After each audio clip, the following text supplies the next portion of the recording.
भारत में रहने वाले मुसलमानों में से अधिकांश भारतीय मूल के ही हैं। देश में समय समय पर धर्मांतरण हुआ। क्यों?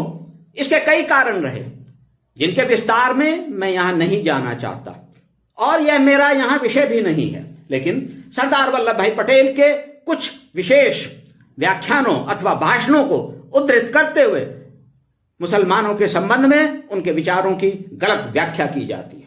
इस संबंध में उन पर प्रश्न चिन्ह लगाने वाले लोग यह बात भूल जाते हैं कि वल्लभ भाई ने विश्व प्रसिद्ध बारडोली किसान सत्याग्रह का प्रारंभ इमाम साहब से कुरान की आयत पढ़वा कर किया था।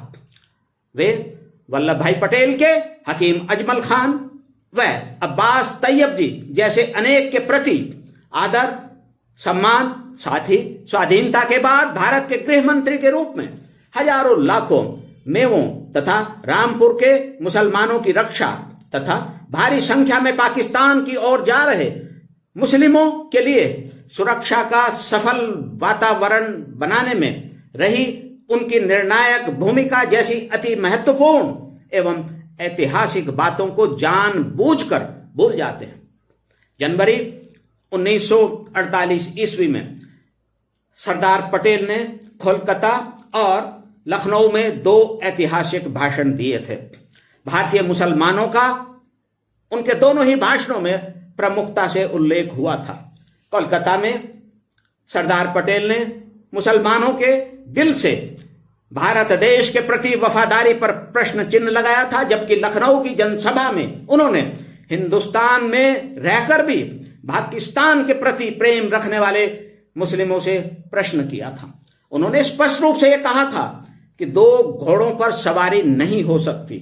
जो ऐसा करने की इच्छा रखते हैं उनमें से हर एक को भारत छोड़ना होगा।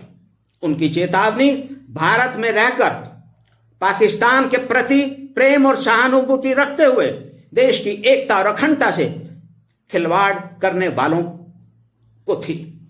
विशेष रूप से पाकिस्तान निर्माण के लिए अति महत्वपूर्ण भूमिका का निर्वहन करने वाले खलीकुजमा और इस्माइल खान जैसे लोगों को थी, जो पाकिस्तान के निर्माण के बाद भी भारत में रहकर राष्ट्र विरोधी गतिविधियों में संलग्न रहे थे।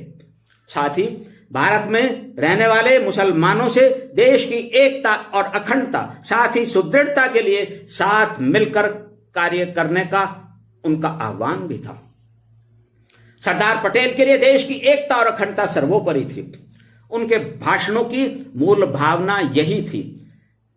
कोलकाता और लखनऊ के उनके भाषण आज भी प्रासंगिक हैं और महत्वपूर्ण हैं। भाषणों में व्यक्त उनके विचारों की आज भी पूरी महत्ता है। आज की पीढ़ी को यह भली भांति जान और समझ लेना चाहिए। साथ ही लखनऊ के उनके भाषण के उस अंश से भी जो विशेष रूप से हिंदुओं के उनके आह्वान से जुड़ा था, साक्षात्कार करना चाहिए।